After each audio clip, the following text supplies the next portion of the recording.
Hola y Dios bendiga. Vamos a hacer otra lectura comprensiva de la Biblia. Vamos a leer ahora esta sección del capítulo 18 del libro de los Hechos, del verso 24 al 28, y terminamos ahí el capítulo 18. Y lo que vamos a ver es la aparición aquí vamos a ver Apolos, ¿verdad? Ya la predicación de Apolos en Éfeso. Este Apolos también lo vamos a ver más adelante en otros libros de la Biblia, como es mencionado. Entonces, evidentemente este fue un predicador también importante del primer siglo. Vamos a leer sobre él y vamos a ver qué nos dice la palabra. Capítulo 18 del libro de los Hechos, verso 24. Llegó entonces a Éfeso un judío llamado Apolos, natural de Alejandría, varón elocuente, poderoso en las escrituras. Un judío que se llamaba Apolos. Dice que es natural de Alejandría, quiere decir que nació en Alejandría. Recordemos que en Alejandría lo que sí había eran muchos filósofos. Bien, había muchos filósofos, había mucha información, en Alejandría había mucha cultura. Prácticamente Alejandría llegó a ser el centro de la cultura universal. Entonces, evidentemente, allí habían personas que estaban muy bien letradas. Y seguimos leyendo y dice, este había sido instruido en el camino del Señor, y siendo de espíritu fervoroso, hablaba y enseñaba diligentemente lo concerniente al Señor, a Jesús, aunque solamente conocía el bautismo de Juan. Es decir, este Apolos predicaba de Jesús, pero predicaba más que nada por lo que había conocido de parte de Juan.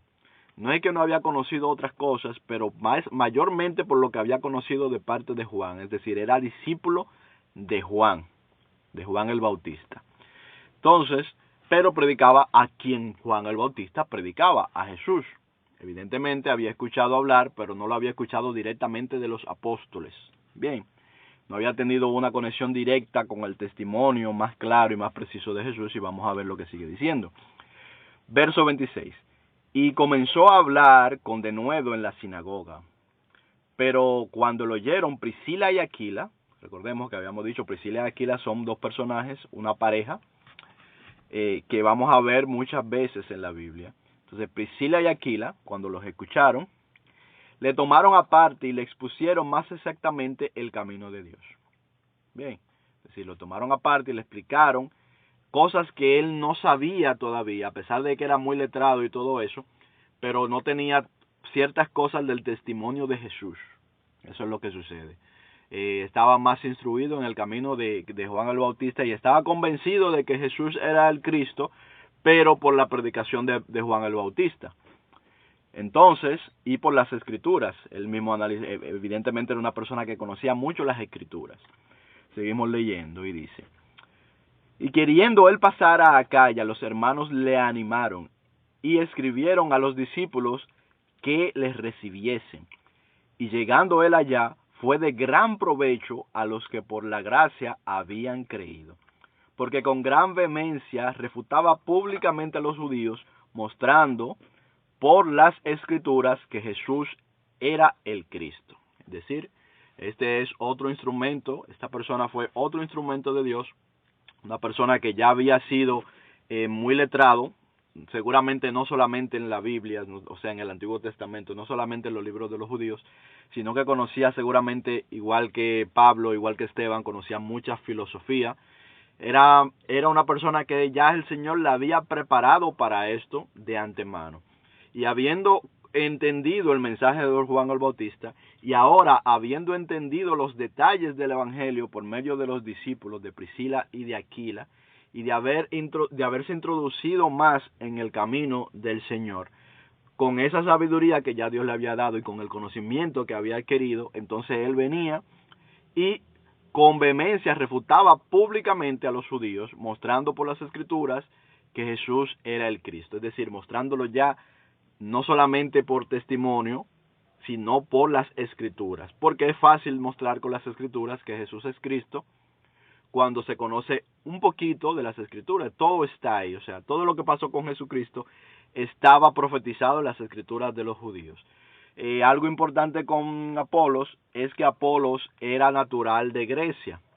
Entonces, así como Pablo era de nacimiento romano, también era una persona que también tenía una nacionalidad que le confería un cierto estatus político. Entonces, fue también instrumento del Señor. Y vamos a ver más adelante cómo a través de la sabiduría de estos grandes hombres, la sabiduría que Dios puso en estos hombres del primer siglo, algunos incluso se confunden y piensan que viene de ellos. Y comienzan unos a decir, yo soy de Apolos, otros a decir, yo soy de Pablo, cuando ellos todos, otros yo soy de Pedro, cuando ellos todos en realidad son todos de Cristo. Entonces todos somos de Cristo. No somos ni de Apolos, ni de Pablo, ni de Pedro, ni de Esteban, ni de Santiago, ni de Juan. Somos de Cristo. Ni tampoco somos de los profetas. Los profetas anunciaron a Cristo. Los discípulos dan el testimonio de lo que vieron y oyeron de Cristo. Es decir, los primeros discípulos de Jesús, sus primeros apóstoles, dan el testimonio de lo que vieron y oyeron. Los profetas daban el testimonio de lo que había de venir. Todo apunta a Cristo. Entonces nosotros somos discípulos de Cristo, no de Pablo, no de Acaya, ni siquiera de Priscila y Aquila. O sea, somos discípulos de Jesús. Y esto es importante entenderlo. Dios le bendiga mucho. Nos seguimos viendo en otras lecturas.